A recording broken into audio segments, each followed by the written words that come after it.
Mean to click it like that, but that's fine. What's up? Okay, we're live on the YouTubes and everything, TikToks, Instagrams, multiple Instagram accounts, multiple YouTube channels, a couple Facebook channels. Welcome to Enlightened Masculinity Podcast. Why is this turning? Guys, it had a mind of its own. It just rotated on its own. That's a trip. AI. Oh, it's because it died. I see.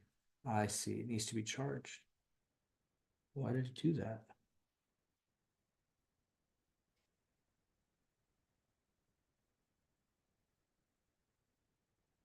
There we go. Hopefully it just stays there.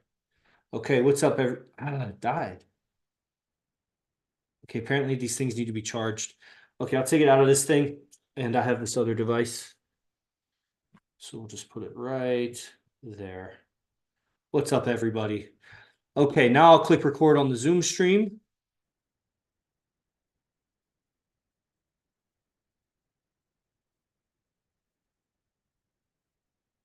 And we'll get going here.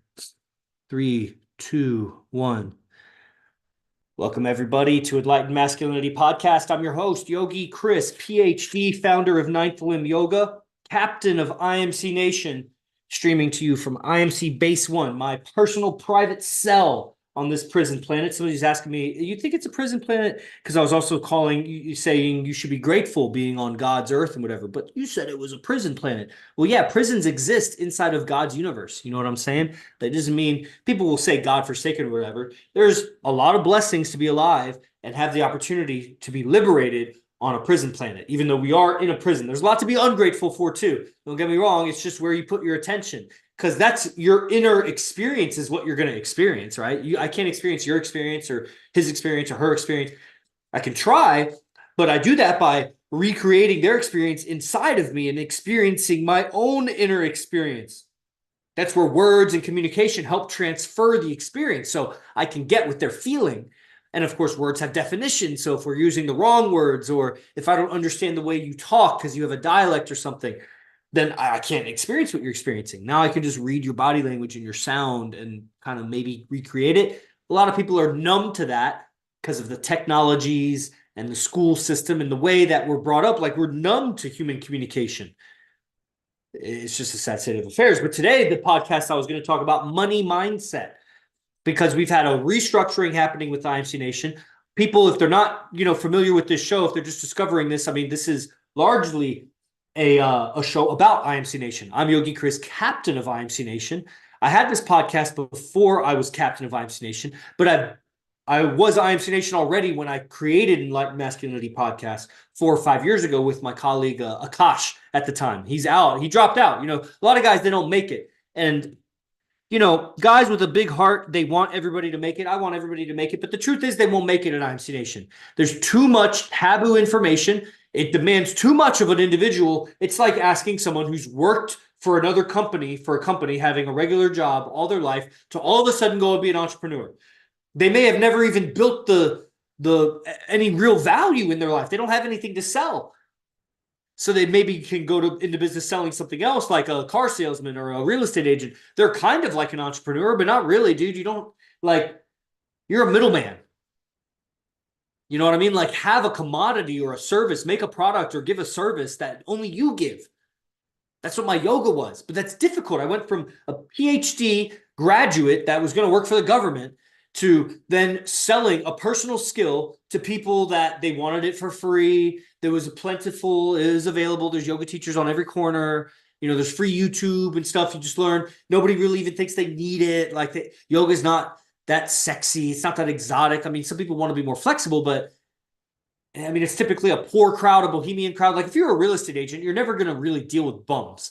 Maybe a little bit. But if you're a yoga teacher, you deal with bums all the time. That's like most of the yoga community in America is just a bunch of bums. In the world, really. In India, they're ascetics. They give up everything. They literally have nothing. They're homeless. Needs an update. Oh, hold on.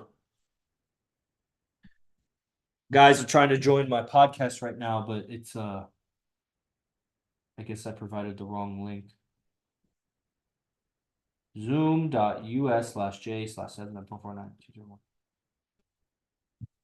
Okay, hopefully that works. So the way that IMC Nation does game, which is what the appeal is. I mean, I've been talking with thousands of guys over the last few years across the world from these social media accounts, and many of them have signed up, many of them have not signed up. Either way, I'm getting reconnaissance on like the kind of guys out there that are attracted to the clips that we post. Oh, I'm in another meeting? Oh, okay. 1 second, guys, because I want to.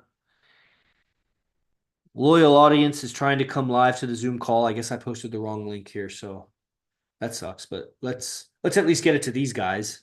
Maybe not everybody can join, but yeah, I guess I posted the wrong link. Wrong link before. Okay. So when he joins, then I'm going to pin my video really quick.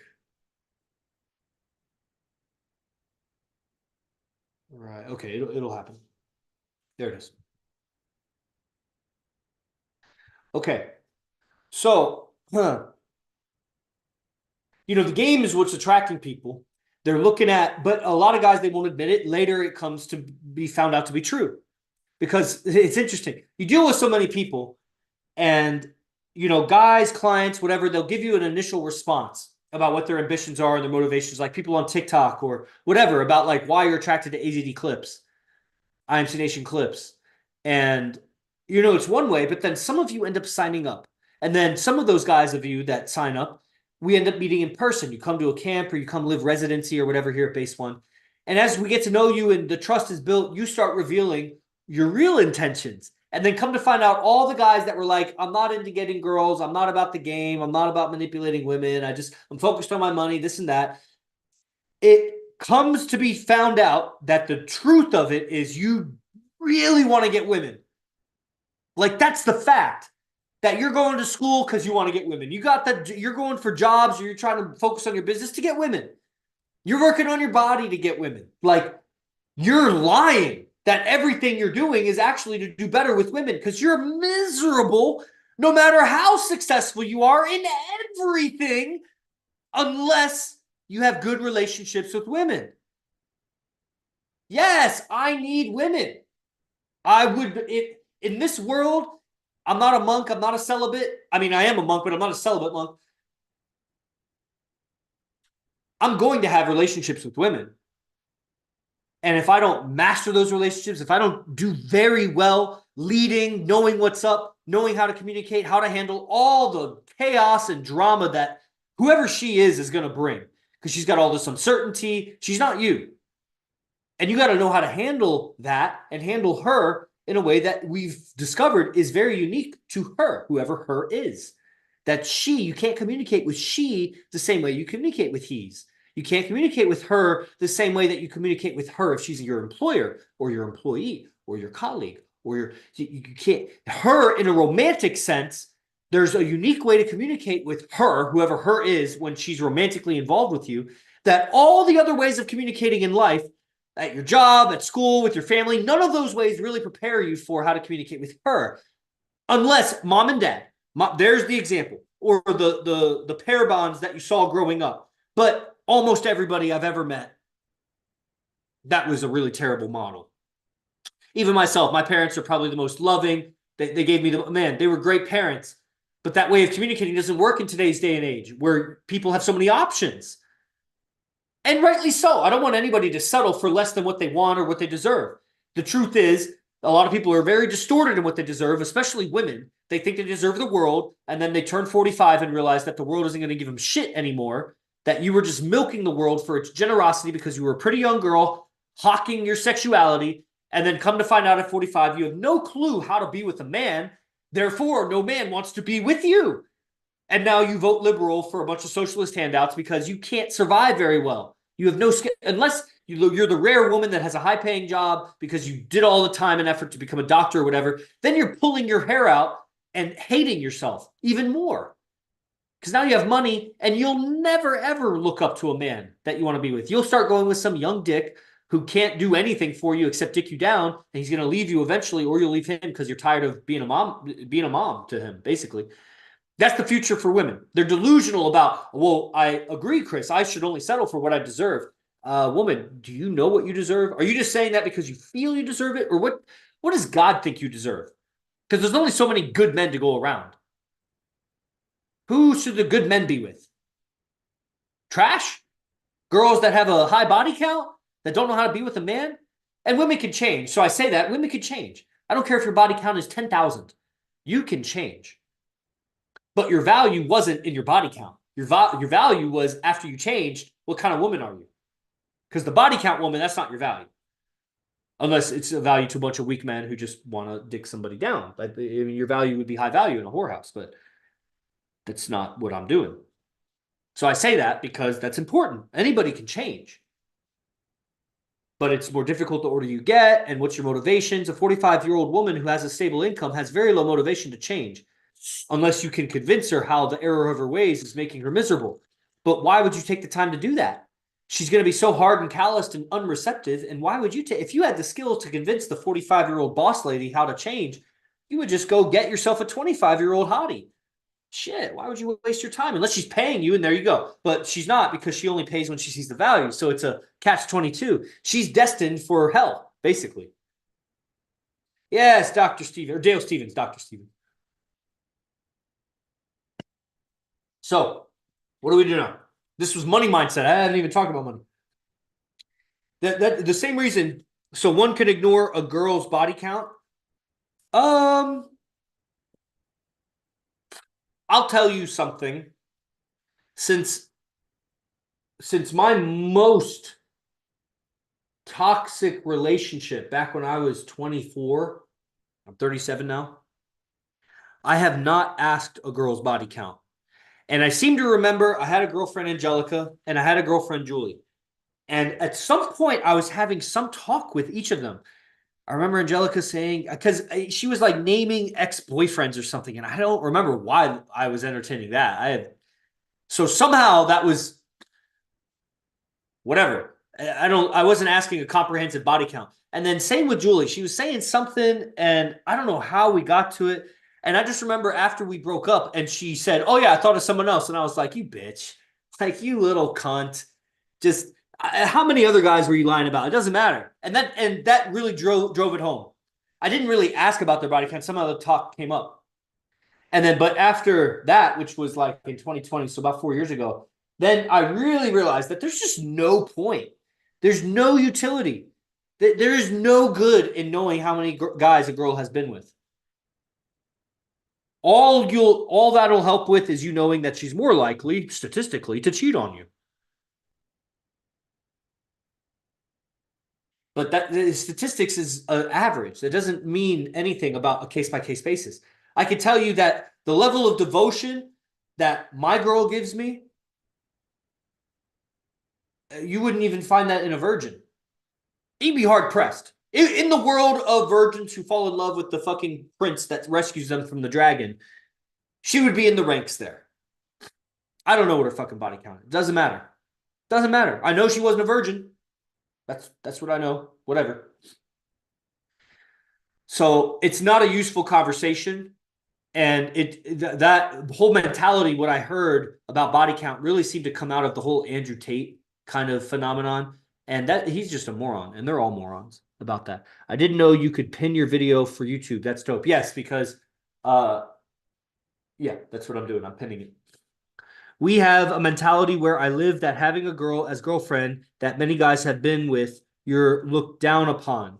Yeah, but that's because you care about public opinion. You care about the opinions of other people. Who cares who's looking down on you? If your brothers look down on you, then they're not your brothers. They're not your friends. They shouldn't know what your girl's body count is. Why does it's their business? How do they even fucking know? And if it's because she was the town whore, well, it should be looked down upon if you're with the town whore and she hasn't changed her whore behavior since she's been with you.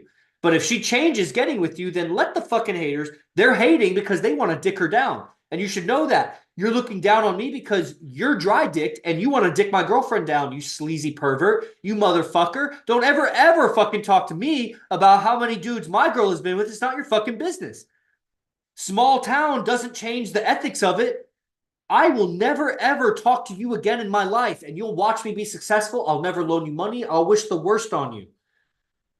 If you ever talk to me about my woman's body count again, and if I ever hear you talking about it behind my back, it's going to be just the same. You know what I'm saying? That's true, but they want to dick them down. Exactly. That's why they're not your friend. So you definitely shouldn't care about the opinions of people who want to dick your girlfriend down. You know what I'm saying? Yes. Big hearts. They're definitely not your friends. You definitely shouldn't care about their opinions. Now, that's tough if you're a lone wolf out there and you don't have strong friendships and you're depending on certain people for your money.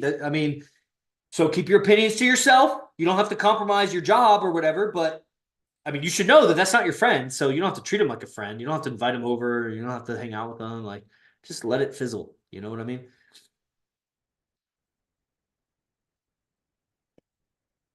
Okay. So, let's see. I get what you mean. Good, good, good. Okay. So this is the same thing.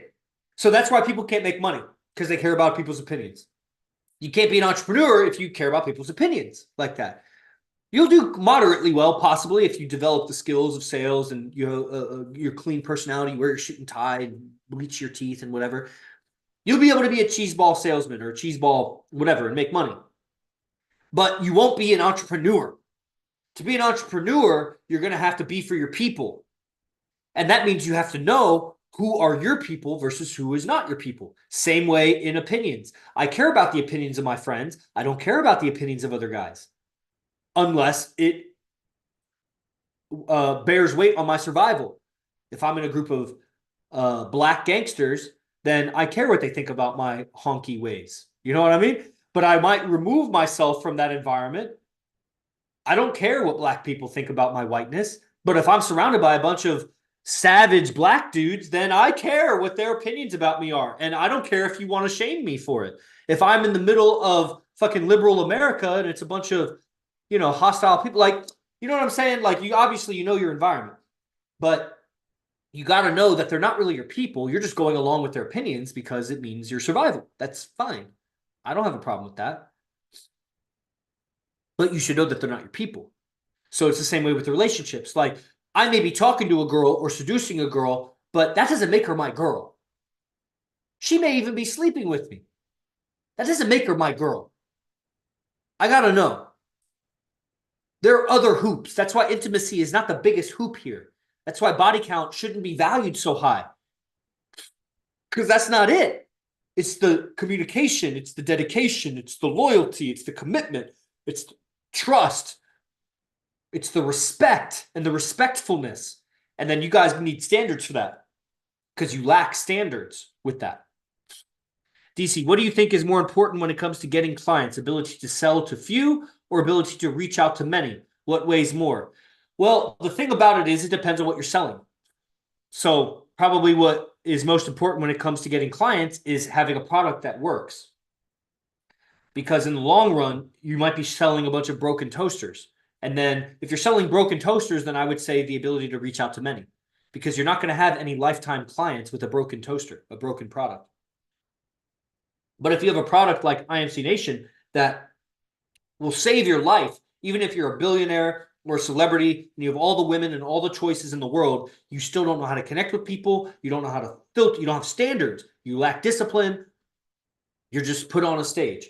Then this product will save your life. Now, is it more important to sell to a few or reach many? Well, it's obviously both. But what you're asking me to choose one. Which is more important? I think the ability to sell to a few. Because if you can sell to a few and then sell them again and then sell them again, and you sell them a whole lifestyle and they buy your whole catalog of products and it changes their life, then they will refer people to you. But if you reach out to many and you get, let's say, an equal amount of revenue from more sales of lesser products, you may not get lifetime clients out of that. You may not affect the life transformation that they could be spokespeople for you. I would rather sell a smaller number of individuals all the way to world championship than sell many individuals a month or two of membership and make just as much money, but I have to keep selling again and again and again, new people. So I'd rather have a few loyal people. It'd be the same way with women. Would I rather fuck 1,000 girls or would I rather have 5 super hot girlfriends? What would you guys? There's an interesting poll question out there. Camilo, would you rather fuck 1,000 babes or only fuck 5 girls the rest of your life, but they're completely dedicated and loyal, committed to you, and they're super fine. With the 5, it's enough. If there are like the most high valuable girls around there, out there, of course, the 5. Interesting. Because I could see someone saying 1,000, and the thing is that the quality of the 1,000 will never be the quality of the 5. You can fuck 1,000 girls, you get a lot of variety. Some girls will have big tits, some girls will have big ass, some girls will have big lips, some girls this and that, some girls this and that. But over here, you have 5 girls that are better quality than all those. You crave variety. If I ask Camila, would you rather fuck 1 girl that's better than all the rest or 1,000 girls? I'll tell you, my answer would be 1,000 girls. Because 1 girl just won't cut it. 2 girls won't cut it. 3 girls, it's starting to come. It's getting 4. 5 took it over the edge. 5, I would rather 5 dime pieces. And then it's hypothetical because I'll never hang up my players' fucking boxers. I'm always going to be a player. But it's an analogy. I'd rather have 5 loyal clients that go all the way and become IMC messengers like me. Because if they do messengers, they could be me. They could do what I do. Then have 1,000 guys on the daily class and nobody ever ascends to messengers. Because I sold them so fast that they don't even know what they're buying. And I got to keep selling more people. Okay, that's interesting. I have one guy that brought me 2 new people just this week. Sounds like we're on the same wavelength. Guys, I got 10 more minutes. If you got any questions. Also, the cool thing about the 5 is that it allows you to fuck more. So you get more there anyway. Yeah, that's the thing. If you had 5 super hot hotties, the pre-selection there is out of this world. So you are going to get with other girls. So money is, value. You give value. Money comes in exchange for that. There's a whole restructuring of IMC Nation that's happening because of the money given from 1/2 individuals who have a lot to say, but at the same time, there's a difference between you giving me money and me bringing money from lots of sources. Your money and your generosity has a limit to whatever your limit of income is, and it depends on your decision. I can try to influence you, but it's one man's decision. So you could turn off the flow of money, you could turn on the flow of money. Whereas me, if I'm pulling in that amount of money from lots of sources, as a valuable member, I am able to bring in more money here, there. I'm a salesman. I can bring in money to this operation. So you may be bringing in 50% of the income on your own pay stub. I'm bringing in 50% of the income from the whole audience. Who's more valuable? Me. Because I bring in the money. I can meet more people. I'll always bring in more people. The only way you can bring in more money is if you make more money and give more here. That's very valuable. Congratulations on making so much money in your life that you can give a bunch of money and still live comfortably. But I'm in the process of producing champions. You're in the process of, I don't know what, sponsoring the championship. I produce the champions. You sponsor the championship. We need a sponsor, but guess what? We produce champions before your sponsorship because we have the system that works. That's why you're sponsoring it. But since you bring in so much, we're going to restructure around your needs. And good. I'm glad because I love stretching my abilities. I love learning a new industry. I love working with guys and organizing things. I'm good at it. And so that's what's happening here in IMC Nation. So there's a lot of opportunities expanding here. What else is being commented here? Saber, if they giving large sums, have him use. Yes, I'm sure he's very, very aware of the tax. The tax man. The tax man is always taking their piece. Guys on TikTok, I haven't seen any comments from you all. So I assume you just don't have any comments. Lots of you are watching. Here's a comment. Is that what Arash told you? I don't know. That was so long ago. I don't know which thing you're talking about. So if you want to write that again and be more specific, then I will happily answer it. Let's see over here. Any chat. Miss the T. I don't understand your comment. Okay, so I think that's just about the end of the meeting. Wrapping it up, I'm going to do my transcendental meditation. Let's see if there's any other. Looks like there's a couple new messages over here. Cheers. How's Vegas? Vegas is great, man. There's a lot of potential here. It's like the frontier. There's a lot of organization amongst the guys. And I still feel like I haven't even dug my toes in the sand yet. As soon as we sell the Campbell House, we'll open the Fight Center here. That's going to be a new level of camaraderie amongst all the guys, the 25, 26 guys that live here. We have a bunch of guys coming for residency. This is there's just a line. And, so if you want to get on that line, because we can only take 2 people at a time, so there's only so much overlap. So you just got to lock in your dates as soon as you know. And, send a down payment so it's locked in, so we know that you're serious about it. That's living with us, going out with us every night. That's all attending all the live lectures, all the advanced talks in person, all the car rides, all the things we do. You go to the gym with us, you go to the tanning salon with us, you do whatever the fuck we do. You live IMC Base 1 lifestyle. You only need enough money to pay for your own food and drinks when we go out. And, and then you share the bathroom, share the kitchen, whatever. Then there's also Sacred Syntax, which is an advanced program. The 8th lecture is happening tonight. I don't know how many more lectures there are, but it's incredible.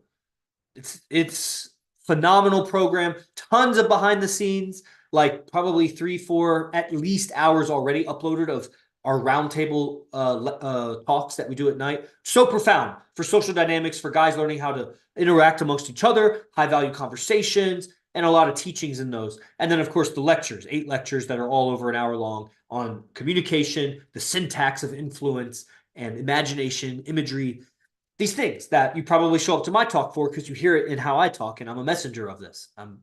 That's what I am. So, and then new guys, we're on the YouTubes and the TikToks or whatever. The link in the bio, or on YouTube, the link in the description. Get involved with the daily class, AZD Mastermind University, or whatever it's called in the future. The name changes. $97 a month, 30 lectures a month, every single day. You get the recordings if you missed the live call. It's in the members area. It's a wonderful value. I mean, if you guys like these clips, you're following these channels because of the clips we put out. If you like the clips, you sign up for the program. I mean, the clips are from the program, and they're taken out of context. So if you see the whole class, if you see the 40, 50, 60 guys that show up every day and the mastermind of it, the conversations, I mean, it'll raise you up as a man. You'll see and feel what a real group of men is like. So last call, anybody online, you got something? I know you listened to all my outro statements, so I assumed you did that because you had something else to say. Going once, going twice. All right. Everybody, this is Enlightened Masculinity. Find it on Apple, Spotify, all the platforms. Leave a review. Share it with someone that you know would like it. And I'll see you guys on the next episode. Os. Shout out IMC TV. Praise the Lord. Jay Guru Dev.